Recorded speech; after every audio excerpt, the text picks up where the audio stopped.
Oh, hey everybody. Wanted to talk about this off-grid ground mount system I built. This was with the IntegraRacks. I have 11 panels here of 445 watts. That's about 4.9 kilowatts. And yeah, this is my first off-grid system I built myself. This solar panel here feeds into the yellow art studio that you see. So yeah, I want to talk more about kind of the construction, how easy it was to do this if you have time on your hands, and the motivation.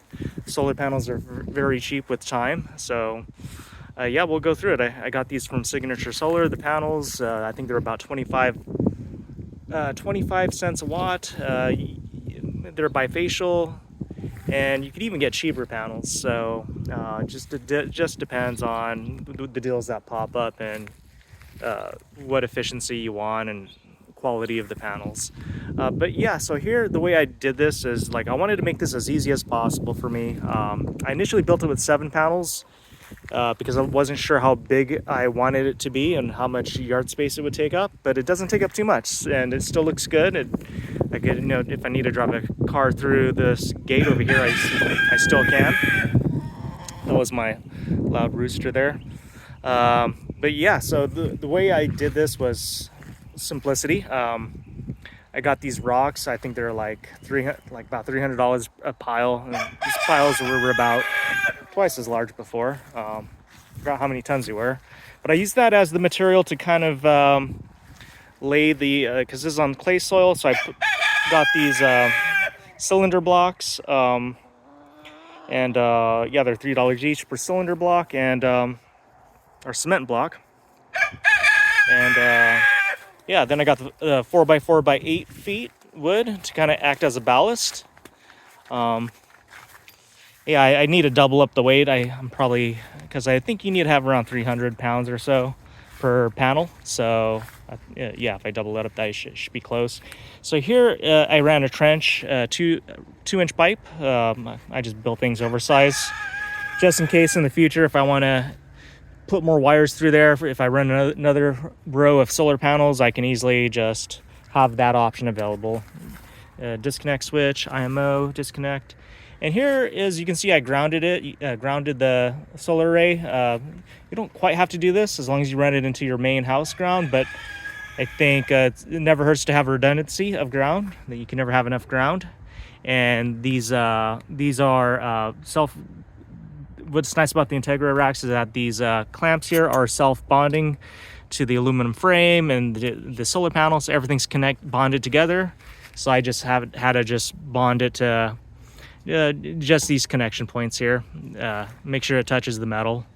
So yeah, I'll talk more about how I did stuff here. One thing to keep in mind, you don't want the steel to touch the aluminum. So here I used a plastic washer so they don't touch and oxidize.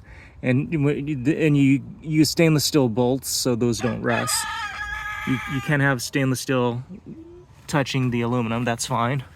But yeah, here is 8 AWG wire because my run was about this. It's probably overkill. It's cheaper to get 10 AWG, but I think the run was about 65 feet, so wanted the most efficient, less voltage drop possible. And I got a sell on this a while ago, so it was pretty cheap to get 8 gauge wire at the time. But yeah, so that's kind of the grounding right there as well. And then the wires that feed into the solar panel.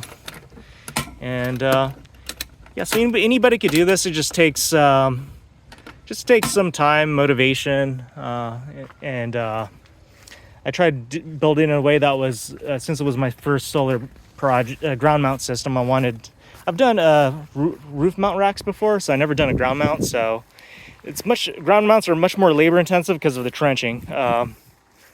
And the mounting mechanisms is always tricky. This is not really meant to be permanent. I built it in a way where if I wanted to get this permitted, I can. But I may switch this out for cement. I want to see how the weeds grow or interact, because I don't have plastic underneath here. It's probably recommended to have plastic, but I'm just against having plastic on my soil. I wanted this to be a plastic free, as a natural environment as possible. So we'll see how that goes. Could be a mistake if the weeds get out of control, but I think it's looking good for now. It's been a few months. Haven't seen weeds grow through these like 4 to 5 inch thick gravel. They're 3/4 and 3/8. The 3/8 is to get it more self-leveling, 3/4 to for good drainage, and also make sure it doesn't sink into the clay soil too much. Over time it will sink, but I think it should be fine. I could always add more gravel if needed. Yeah, so let's go take a look. So here you could kind of see where I ran the trench through here, this direction right here, where I'm pointing.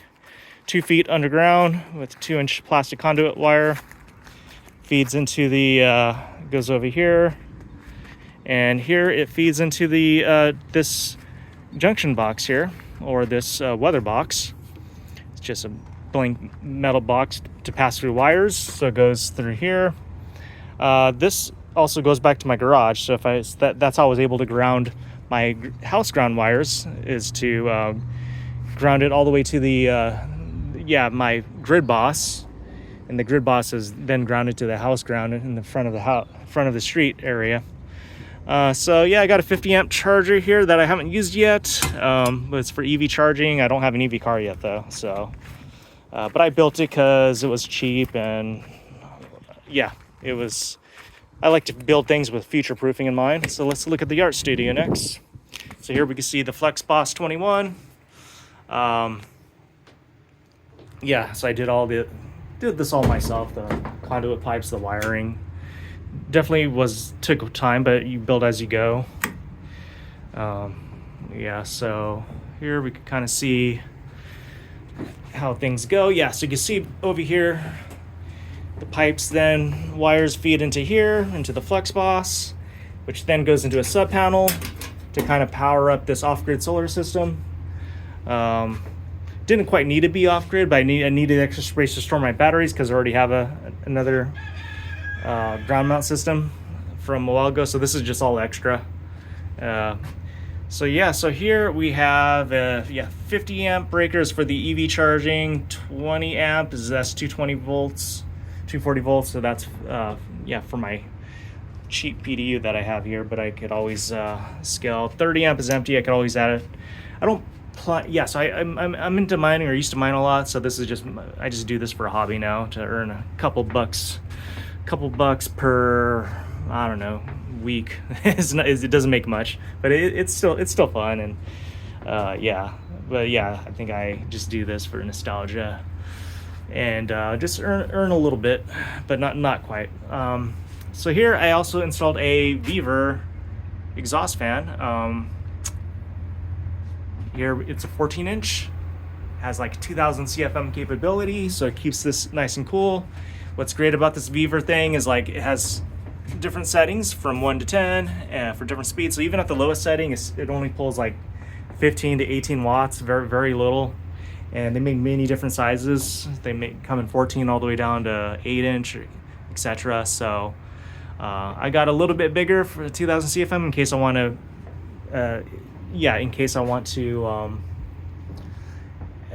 add more computers in here if I want to mine more in the future.